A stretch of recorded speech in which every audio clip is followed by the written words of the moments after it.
ನಮಸ್ಕಾರ ಸ್ನೇಹಿತರೆ, ಭಕ್ತಿ ವೈಭವ ಯೂಟ್ಯೂಬ್ ಚಾನಲ್ಗೆ ತಮಗೆಲ್ಲರಿಗೂ ಸುಸ್ವಾಗತ. ಸ್ನೇಹಿತರೆ, ಎಲ್ಲರ ಮನೆಯಲ್ಲೂ ದೇವರನ್ನು ಪೂಜಿಸಿದ ನಂತರ ಕರ್ಪೂರವನ್ನು ಬೆಳಗಿಸುತ್ತಾರೆ. ಆ ಕರ್ಪೂರವನ್ನು ಬೆಳಗಿಸೋದ್ರಿಂದ ತುಂಬಾ ಪ್ರಯೋಜನ ಇದೆ. ಅದರಲ್ಲೂ ಸಂಜೆ ಟೈಮಲ್ಲಿ ಕರ್ಪೂರವನ್ನು ಹತ್ತಿಸೋದ್ರಿಂದ ನಿಮ್ಮ ಮನೆಯಲ್ಲಿ ಸಕಾರಾತ್ಮಕ ಶಕ್ತಿ ತುಂಬಿರುತ್ತೆ. ಹಾಗಿದ್ರೆ ಕರ್ಪೂರವನ್ನು ಸಂಜೆ ಹೊತ್ತಲ್ಲಿ ಉರಿಸೋದ್ರಿಂದ ಏನು ಪ್ರಯೋಜನ ಅನ್ನೋದನ್ನು ವಿಡಿಯೋ ಮೂಲಕ ತಿಳ್ಕೊಳ್ಳೋದಕ್ಕಿಂತ ಮುಂಚೆ ದಯವಿಟ್ಟು ಚಾನಲನ್ನು ಸಬ್ಸ್ಕ್ರೈಬ್ ಮಾಡ್ಕೊಳ್ಳಿ. ಹಾಗೆ ವಿಡಿಯೋ ಇಷ್ಟ ಆಯಿತು ಅಂದರೆ ವಿಡಿಯೋಗೆ ಲೈಕ್ ಮಾಡಿ, ಶೇರ್ ಮಾಡಿ, ಕಮೆಂಟ್ ಮಾಡಿ. ಕಮೆಂಟ್ ಬಾಕ್ಸ್ನಲ್ಲಿ ಓಂ ಶ್ರೀ ಮಹಾಲಕ್ಷ್ಮಿ ನಮಃ ಎಂದು ಕಮೆಂಟ್ ಮಾಡಿ.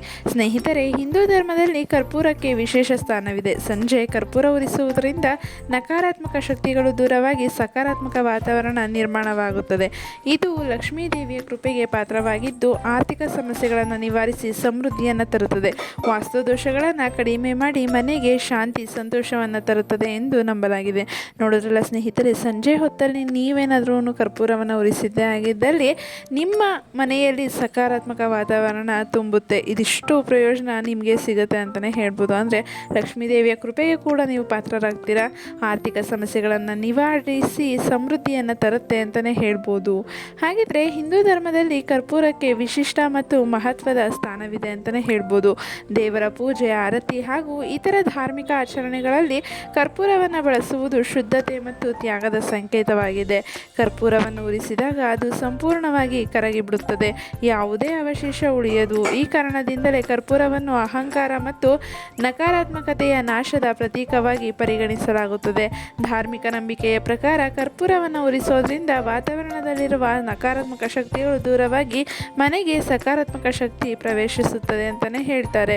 ವಿಶೇಷವಾಗಿ ಸಂಜೆ ಸಮಯದಲ್ಲಿ ಕರ್ಪೂರವನ್ನು ಉರಿಸುವುದು ಅತ್ಯಂತ ಶುಭಕರವೆಂದು ಶಾಸ್ತ್ರಗಳಲ್ಲಿ ಹೇಳಲಾಗಿದೆ. ಸಂಜೆ ಹೊತ್ತಲ್ಲಿ ಕರ್ಪೂರದ ಹೊಗೆ ಮನೆಯಾದ್ಯಂತ ಹರಡಿದರೆ ಮನೆಯಲ್ಲಿ ಶಾಂತಿ, ಸಂತೋಷ ಮತ್ತು ಸಮೃದ್ಧಿ ನೆಲೆಸುತ್ತದೆ ಎನ್ನಲಾಗುತ್ತದೆ. ಹಾಗೆ ಹಗಲು ಅಥವಾ ರಾತ್ರಿ ಯಾವ ಸಮಯದಲ್ಲಾದರೂ ಕರ್ಪೂರವನ್ನು ಸುಡುವುದು ಶುಭವೇ ಆದರೂ ಸಂಜೆಯ ಸಮಯದಲ್ಲಿ ಇದನ್ನು ಮಾಡಿದರೆ ಅದರ ಫಲ ಇನ್ನಷ್ಟು ಉತ್ತಮವಾಗುತ್ತದೆ ಎಂಬ ನಂಬಿಕೆ ಇದೆ ಅಂತಲೇ ಹೇಳ್ಬೋದು. ಹೌದು ಸ್ನೇಹಿತರೆ, ಸಂಜೆಯ ಸಮಯದಲ್ಲಿ ನೀವು ಕರ್ಪೂರವನ್ನು ಸುಟ್ಟಿದ್ದೇ ಆಗಿದ್ದಲ್ಲಿ ಅಥವಾ ಉರಿಸಿದ್ದೇ ಆಗಿದ್ದಲ್ಲಿ ನಿಮ್ಮ ಮನೆಗೆ ಸಕಾರಾತ್ಮಕತೆ ತುಂಬಿ ಬರುತ್ತೆ ಅಂತಲೇ ಹೇಳ್ಬೋದು. ಹಾಗೆ ಶಾಸ್ತ್ರಗಳ ಪ್ರಕಾರ ಸಂಜೆ ಕರ್ಪೂರವನ್ನು ಉರಿಸೋದ್ರಿಂದ ಲಕ್ಷ್ಮೀ ದೇವಿಯ ಕೃಪೆಯು ಲಭಿಸುತ್ತದೆ. ಕರ್ಪೂರದ ಸುಗಂಧದಿಂದ ವಾತಾವರಣ ಶುದ್ಧವಾಗುತ್ತದೆ ಮತ್ತು ಶುದ್ಧತೆ ಇರುವ ಮನೆಗೆ ಲಕ್ಷ್ಮೀ ದೇವಿ ಶೀಘ್ರವಾಗಿ ಪ್ರವೇಶಿಸುತ್ತಾಳೆ ಎಂದು ನಂಬಲಾಗುತ್ತದೆ. ಇದರಿಂದ ಮನೆಯಲ್ಲಿರುವಂತಹ ಆರ್ಥಿಕ ಅಡಚಣೆಗಳು ಕ್ರಮೇಣ ದೂರವಾಗಿ ಸಮೃದ್ಧಿಯ ದಾರಿಗಳು ತೆರೆದುಕೊಳ್ಳುತ್ತವೆ ಅಂತಲೇ ಹೇಳ್ತಾರೆ.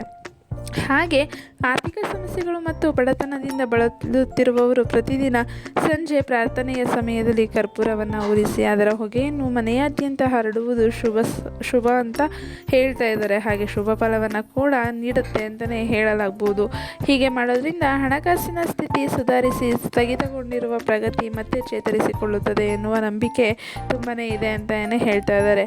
ಹಾಗೆ ವಾಸ್ತುಶಾಸ್ತ್ರದ ದೃಷ್ಟಿಯಿಂದಲೂ ಕರ್ಪೂರಕ್ಕೆ ಹೆಚ್ಚಿನ ಮಹತ್ವವಿದೆ. ಮನೆಯಲ್ಲಿ ವಾಸ್ತು ದೋಷಗಳಿದ್ದರೆ ಪ್ರತಿದಿನ ಸಂಜೆ ಕರ್ಪೂರವನ್ನು ಸುಡುವುದರಿಂದ ಅದರ ದುಷ್ಪರಿಣಾಮಗಳು ಕಡಿಮೆಯಾಗುತ್ತವೆ ಅಂತಲೇ ಹೇಳ್ಬೋದು. ಕರ್ಪೂರದ ಧೂಮವು ಮನೆಯನ್ನು ಶುದ್ಧಗೊಳಿಸಿ ಶಕ್ತಿ ಸಂತುಲನವನ್ನು ಸರಿಪಡಿಸಲು ಸಹಾಯ ಮಾಡುತ್ತದೆ ಎನ್ನಲಾಗುತ್ತದೆ. ಇದಷ್ಟೇ ಅಲ್ಲದೆ ಶಾಸ್ತ್ರಗಳ ಪ್ರಕಾರ ಸಾಲಬಾಧೆ ಮತ್ತು ಮಾನಸಿಕ ಒತ್ತಡಗಳಿಂದ ಮುಕ್ತಿ ಪಡೆಯಲು ಕೂಡ ಕರ್ಪೂರ ಉಪಯುಕ್ತವಾಗಿದೆ. ಸಂಜೆ ಸಮಯದಲ್ಲಿ ಕರ್ಪೂರವನ್ನು ಉರಿಸೋದ್ರಿಂದ ಮನೆಯಲ್ಲಿ ಸಕಾರಾತ್ಮಕ ವಾತಾವರಣ ನಿರ್ಮಾಣವಾಗಿ ಕೌಟುಂಬದ ಕಲಹಗಳು, ಅಶಾಂತಿ ಮತ್ತು ಗೃಹ ಕಲಹಗಳು ಕಡಿಮೆಯಾಗುತ್ತವೆ ಎಂದು ನಂಬಲಾಗಿದೆ. ಹಾಗೆ ಒಟ್ಟಾರೆ ಸಂಜೆ ಕರ್ಪೂರವನ್ನು ಉರಿಸುವುದು ಧಾರ್ಮಿಕ, ವಾಸ್ತು ಮತ್ತು ಮಾನಸಿಕ ದೃಷ್ಟಿಯಿಂದಲೂ ಶುಭಕರವೆಂದು ಪರಿಗಣಿಸಲಾಗುತ್ತದೆ. ನಿಯಮಿತವಾಗಿ ಮತ್ತು ಭಕ್ತಿಭಾವದಿಂದ ಈ ಆಚರಣೆಯನ್ನು ಪಾಲಿಸಿದರೆ ಮನೆಗೆ ಶಾಂತಿ, ಸಮೃದ್ಧಿ ಮತ್ತು ಸಕಾರಾತ್ಮಕ ಶಕ್ತಿ ನೆಲೆಸುತ್ತೆ ಅಂತಲೇ ಹೇಳ್ಬೋದು. ಈ ಒಂದು ನಂಬಿಕೆ ಬಹಳ ಕಾಲದಿಂದಲೂ ನಡೆದುಕೊಂಡು ಬಂದಿದೆ ಅಂತಲೇ ಹೇಳ್ಬೋದು. ಸ್ನೇಹಿತರೆ, ಸಂಜೆ ಹೊತ್ತಲ್ಲಿ ನೀವು ಕೂಡ ಮನೆಯಲ್ಲಿ ದೇವರಿಗೆ ಪೂಜೆ ಮಾಡಿದ ನಂತರ ಕರ್ಪೂರವನ್ನು ಬೆಳಗಿಸಿ. ಕರ್ಪೂರದಿಂದ ಇಷ್ಟು ಪ್ರಯೋಜನ ಇದೆ ಅಂತ ಹೇಳಿದ್ರೆ ಲಕ್ಷ್ಮೀ ದೇವಿಯು ಒಲಿಯುತ್ತಾಳೆ, ಆರ್ಥಿಕ ಸಮಸ್ಯೆ ನಿವಾರಣೆ ಆಗುತ್ತೆ. ತುಂಬಾ ಪ್ರಯೋಜನಕಾರಿ ಈ ಒಂದು ಕೆಲಸ ಮಾಡೋದ್ರಿಂದ. ತುಂಬ ಸರಳವಾಗಿ ನೀವು ಕೂಡ ಲಕ್ಷ್ಮೀ ದೇವಿಯ ಕೃಪೆಗೆ ಪಾತ್ರರಾಗ್ಬೋದು ಅಂತಲೇ ಹೇಳ್ಬೋದು. ಈ ಒಂದು ಮಾಹಿತಿ ನಿಮಗೆ ಇಷ್ಟ ಆಗಿದೆ ಅಂತ ಅನ್ಕೊತೀನಿ. ಇಷ್ಟ ಆಗಿದ್ರೆ ವಿಡಿಯೋಗೆ ಲೈಕ್ ಮಾಡಿ, ಶೇರ್ ಮಾಡಿ, ಕಮೆಂಟ್ ಮಾಡಿ. ಹಾಗೆ ದಯವಿಟ್ಟು ಚಾನಲನ್ನು ಸಬ್ಸ್ಕ್ರೈಬ್ ಮಾಡ್ಕೊಳ್ಳಿ. ವಿಡಿಯೋ ವೀಕ್ಷಿಸಿದ್ದಕ್ಕಾಗಿ ಧನ್ಯವಾದಗಳು. ಕಮೆಂಟ್ ಬಾಕ್ಸ್ನಲ್ಲಿ ನಿಮಗೆ ಇಷ್ಟವಾದ ದೇವರ ಹೆಸರನ್ನು ಬರೆದು ಕಮೆಂಟ್ ಮಾಡಿ.